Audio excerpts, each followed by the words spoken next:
Theodore. He's a tugboat and a friendly tugboat too. A friendly tugboat too. Oh, Theodore likes to do the things that friendly tugboats do. Fenella? Fenella? Oh, come on now, Fenella. Hello. Well, we have a very special visitor with us today in the big harbor. This is Fenella. And she's a Jack Dempsey fish. You see her in here? Hey, she's hiding. I don't think she wants to come out and visit with us today. There's nothing to be afraid of, Fenella. No, it's just me, the harbor master. Yeah, I know there's nothing to be afraid of. I wonder if Fenella does. Maybe I should introduce Fenella to Theodore. See, Theodore knows all about being afraid of things. Oh, yes, indeed. You just ask him about the time that he met the haunted houseboat.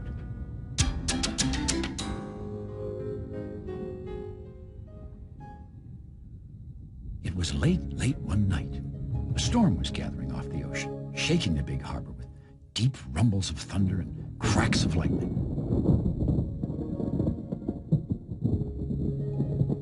In every dock, each ship and boat and barge was snuggled safely asleep.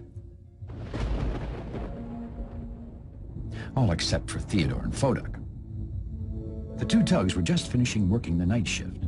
Theodore had been moving Bobby the flat-bottom barge from dock to dock, delivering anchors and cables and supplies for the next day. Foduck, the safety tug, was along to make sure everything was safe and sound. I better check to see if the bellboys are in good working order, called Foduck. I'll meet you back at the dock, Theodore. Foduck set off for Blandford, the bellboy who lives just outside the harbor, and Theodore continued on his way. That last crack of thunder shook Theodore's stack. Theodore decided to try a shortcut home before the storm hit the harbor.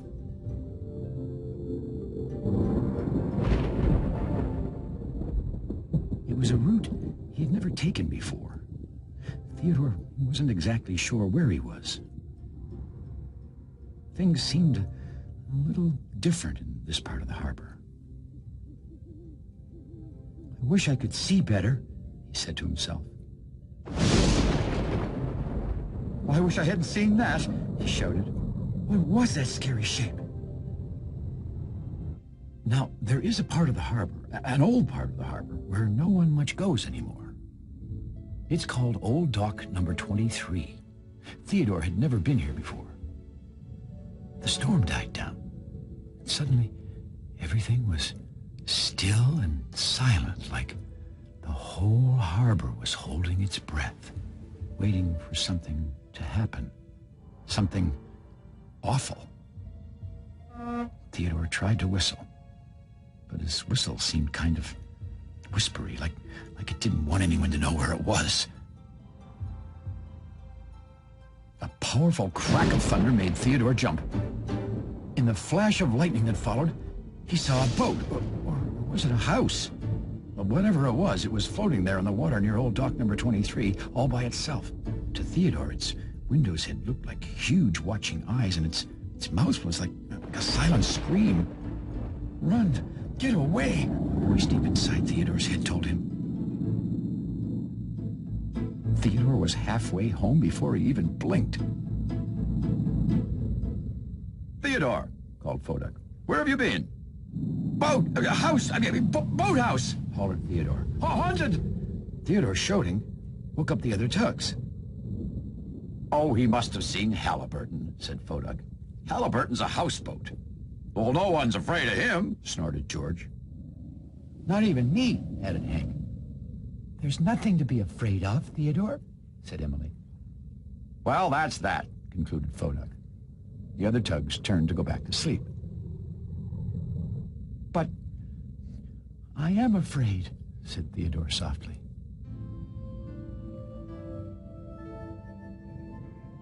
The next evening, around sundown, the dispatcher sent Foduck and Theodore, along with Bobby Barge, to do the night shift again. Theodore couldn't stop thinking about the haunted houseboat. Theodore, said Foduck, please stop bumping into me.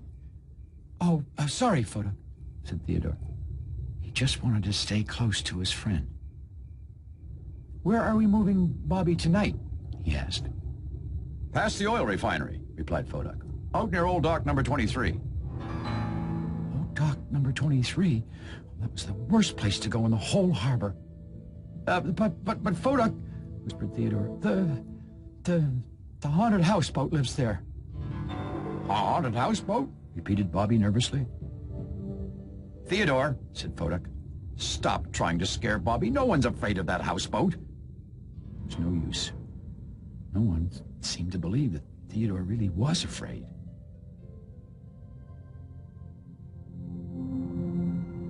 Maybe we won't get too close to Old Dock number 23, he told himself.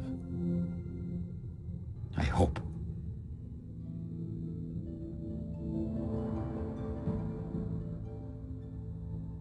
The tugs had reached the oil refinery with Bobby Barge. Just around the next bend lay Old Dock number 23. Fodak, said Theodore. Where are you going? To check and see if that cargo ship is anchored safely, answered Fodak. I'll meet you near Old Dock number 23. Now, Theodore was alone. Except for Bobby.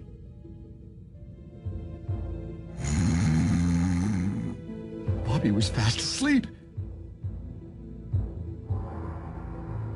Well, a job was a job. The tugboat must tug, so slowly, barely letting his motor make a sound, Theodore floated towards Old Dock number 23. Maybe he's not there, he said to himself. But he was. Halliburton, the haunted houseboat. And he was starting to move. He's after me, shouted Theodore. Where are you going, Theodore? Theodore's cry had woken up Bobby. Haunted houseboat, babbled Theodore as he hurried away. Halliburton, houseboat, Halliburton. The harbor was dark by now, except for the light of a full moon. And it was quiet, except the faraway sound of Lily the Lighthouse's foghorn. There was a sound. Theodore didn't know what it was at first. Kawumpa, kawumpa, kawumpa. Until he realized it was his own engine pounding in his hull. Halliburton's not haunted. He's not scary at all, and no one's afraid. Theodore repeated all the things the others had said to him. Not haunted, not scary, and no one's afraid. Now, there was another sound, right behind him.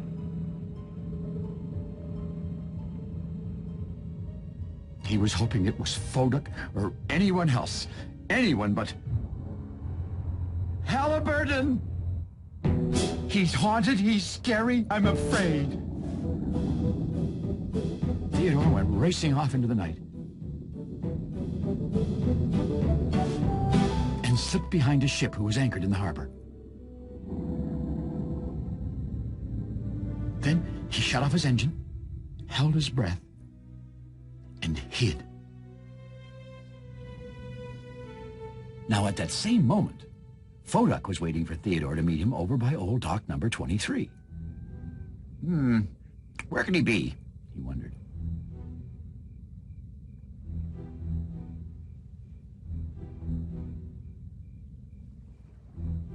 Bobby, said Fodak. Where's Theodore? That houseboat scared him, explained Bobby. Oh, Halliburton couldn't scare a sea snail. He scared Theodore, said Bobby.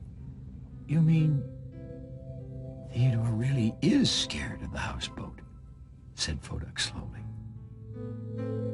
Well, there was only one thing to do. Theodore!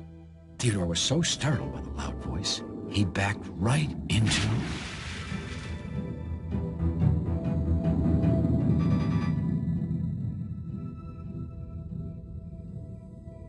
Fodak. Foduck, gasped Theodore. The stack was still shaking. Haunt burst at house button. Busted Halliburton. It's chasing me. Theodore, you really are afraid, aren't you? Said Foduck. Yes, I am, replied Theodore quietly. Foduck's special sonar machine poinged the way it did when he was thinking especially hard. It appears, he said at last, since I wasn't afraid of the houseboat, I didn't think you were either. I mean, none of us did. Well, said Theodore, I was. I am.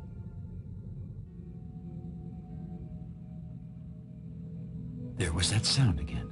Theodore knew it could only be coming from one thing in the whole harbor. The haunted houseboat. Theodore began to back up again. It's okay, Theodore. Foduck went floating out to see the houseboat.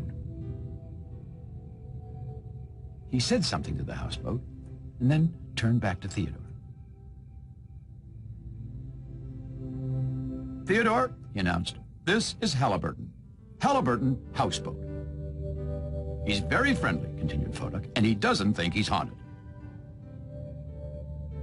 Hello, Theodore, called Halliburton. Well, Halliburton certainly sounded friendly, but Theodore still wasn't sure. Well, why were you chasing me? He asked. Well, I wasn't chasing you. I was trying to hide, explained Halliburton. Hide? Repeated Theodore. There's a headless boat, said Halliburton. Out there. But that's Bobby, said Theodore. He's a barge, explained Foduck, who was just as surprised as Theodore. Oh, he has a head. He's just kind of flat. He's really scary, stuttered Halliburton.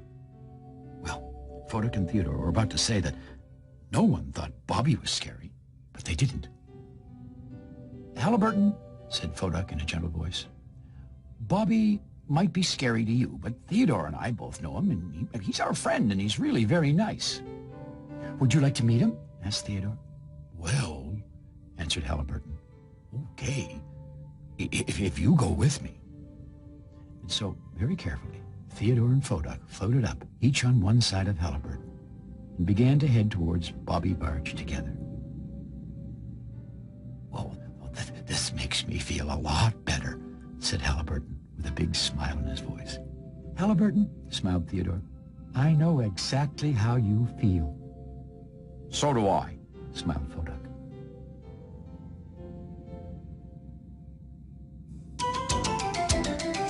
You know, that story about Theodore and the haunted houseboat, that's given me an idea how to get Vanilla the fish to stop hiding from me. See, Vanilla doesn't know me very well, and she's probably a little afraid. Besides, you know, this is what a fish sees when you're pushing your face against the glass, and it's probably kind of scary to them. So I thought I'd try something new. Thanks for visiting us here in the Big Harbor. We'll see you all again next time. I want to try this. Just get away a bit. Vanilla! Hello again, it's me, the harbor master. You want to come out and say hi to everyone? Hello there. That's better, isn't it? Hello, Vanilla. Hello. Theodore. There's another story coming right up, and you can always learn more about Theodore Tugboat on the internet. Find us through PBS Online. Pushing and a pulling in the great big harbor, in the great big world is so much fun. So many brand new things to discover. Waking with the sun, gotta get the job done. Oh, Theodore and Emily, Foduck, Hank and George, and the harbor master too.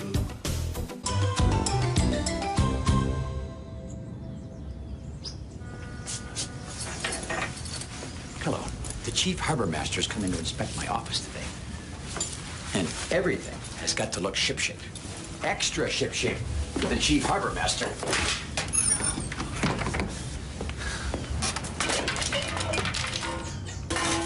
Oh, my. I've no time for that now. I've really got to hurry. Oh, dear. Oh, this office looks worse now than when I started to clean it up. What am I going to do? George would know what to do. Yes. George. You see, George was in a hurry the other day. A big hurry. You know, I don't think I've ever told you that story before.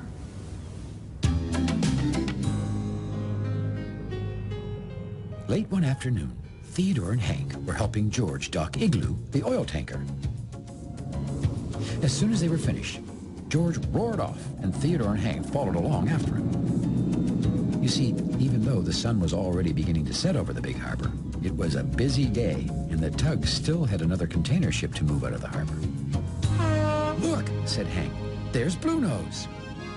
Theodore and Hank slowed to watch Bluenose, the sailing ship, pass.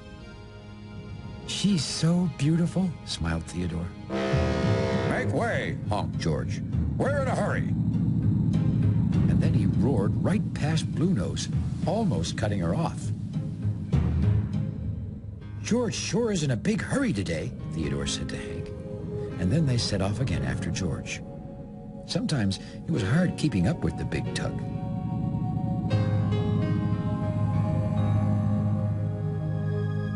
Theodore and Hank arrived at the container terminal, where Claire, the container ship, was waiting for them. George was already vrooming his engine and blowing up smoke. He couldn't wait to get going. Well, seeing George in such a hurry made Hank and Theodore feel like they should be in a hurry too. And without even thinking about it, they began to vroom their engines. It's late, announced George. We have to get Claire out of the harbor. Well, Theodore knew it was getting late, and they had some tough tugging ahead. But he also knew that whenever you're leaving the harbor, you should always find out if it's clear sailing, and if there are any storms or other ships coming. "Maybe we should ask Foduck if it's all clear up ahead," Theodore called to George. There's no time for that today, replied George, moving along. Hurry up! George began to turn Claire away from her dock, without even waiting for Theodore and Hank to button their tow ropes onto her. "How come we always have to hurry when we work with George?" said Hank, huffing to catch up.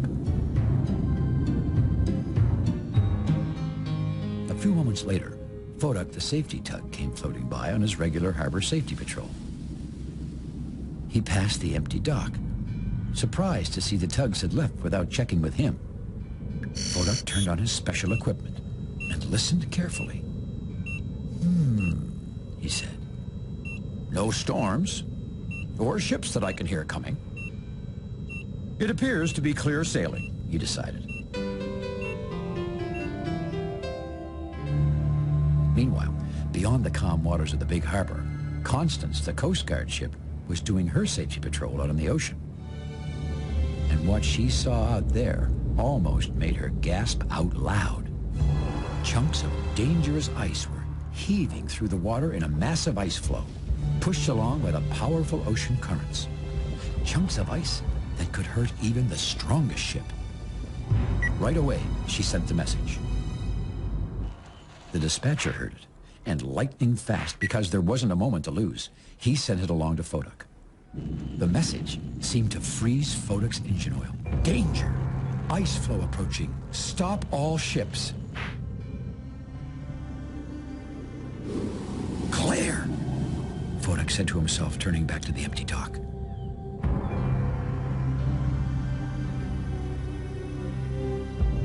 Well, at that moment, George, Theodore, and Hank were just passing Blandford, the last marker buoy near the harbor entrance, when they heard a faraway sound. "That sounds like Foduck," said Theodore. Probably just the wind, George called back. Anyway, we can't stop now, even if we wanted to. Theodore knew George was right. George was pulling Claire so fast, they would be well out of the harbor before they could even slow down.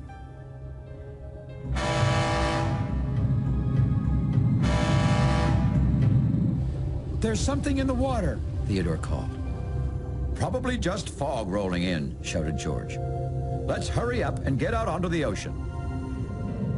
And then, instead of slowing down, he vroomed his engine to speed up even faster.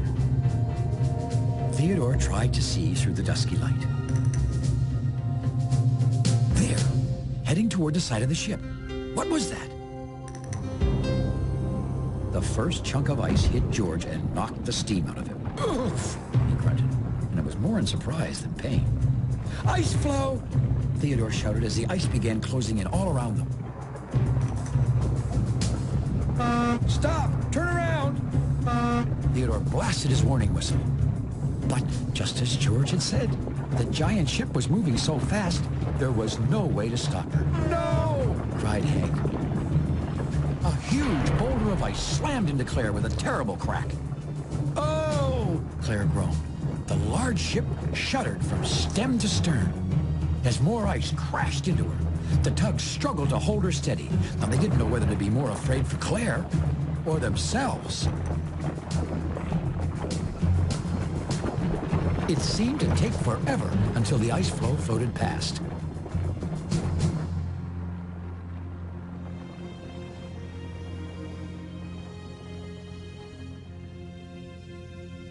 And then the ocean was silent again. Silent and still.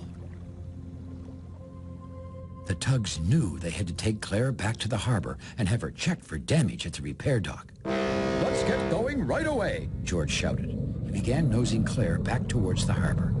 "Stop! You can't take that ship into the harbor!" The tugs were surprised to see Foduck floating towards them at full speed. "We need to see if she's been damaged," gasped Foduck, out of breath. The tugs floated around to see that, sure enough, an ice boulder had ripped a seam in Claire's side. Worse, oil was beginning to trickle out. Soon, the oil might start spilling out into the water.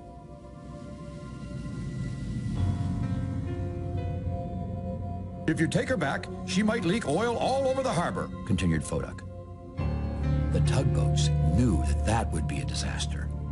The big harbor would have to be closed. "But," said Hank slowly, "if we can't leave her here, and we can't take her back into the harbor, then what can we do?"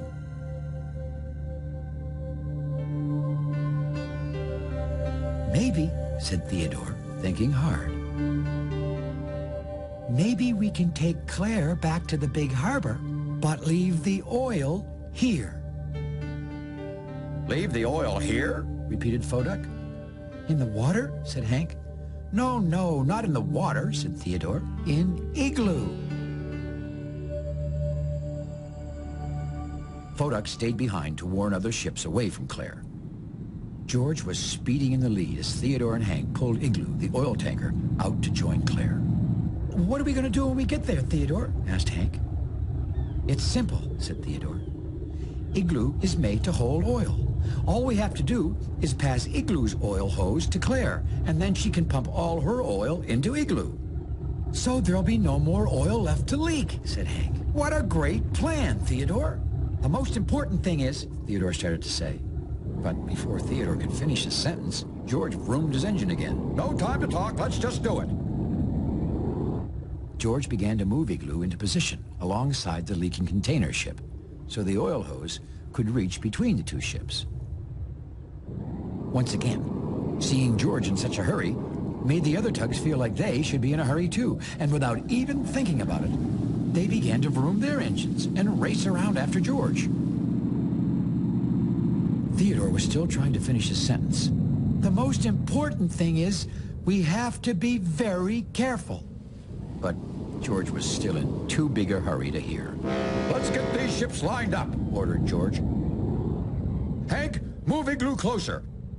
Foduck, Theodore, hold Claire steady. Hurry, hurry!"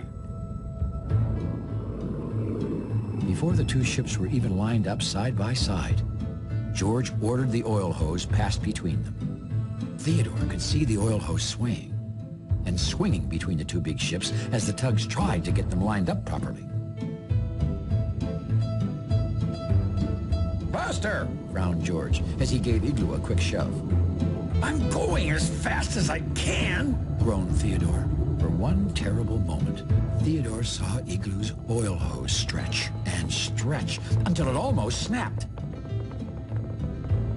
And then a funny thing happened. Theodore just turned off his engine and stopped. "Theodore!" shouted George. "Hurry up and help! We're not going fast enough!"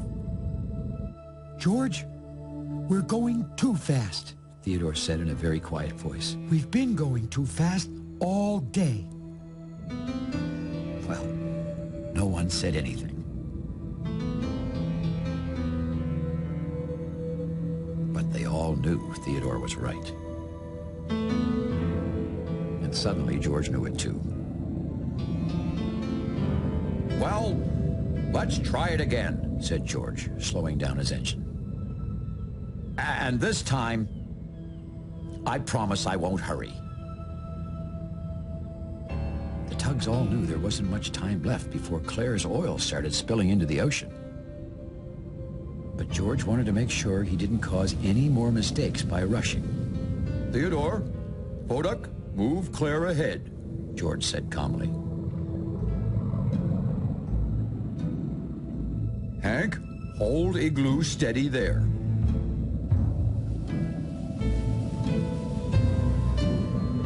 Easy does it, He called. take your time. Well, it seemed in no time at all the two big ships were lined up. Now, Claire could safely empty all her oil into Igloo. Later that night, the tugs took Claire to the repair dock. And they returned Igloo once again to the oil refinery.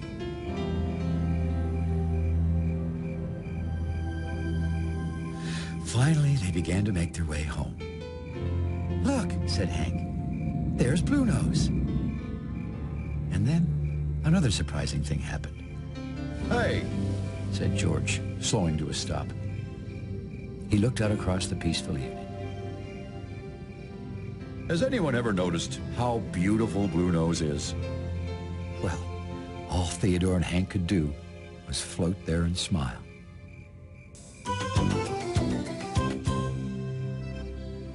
George always takes the time to do things right now. You know something? That's just what I'm going to do. There's plenty of time for me to get everything around here shipshape before the chief harbor master comes for his inspection. I don't need to hurry. Thanks for visiting us here in the big harbor. We'll see you all again next time. Now, you hurry back. Oh. I mean, take your time. Take your time.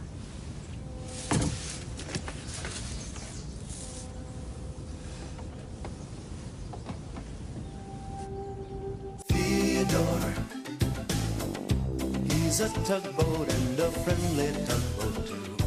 A friendly tugboat too. Oh, Theodore and Emily, Bodak, Hank and George and the harbor master too.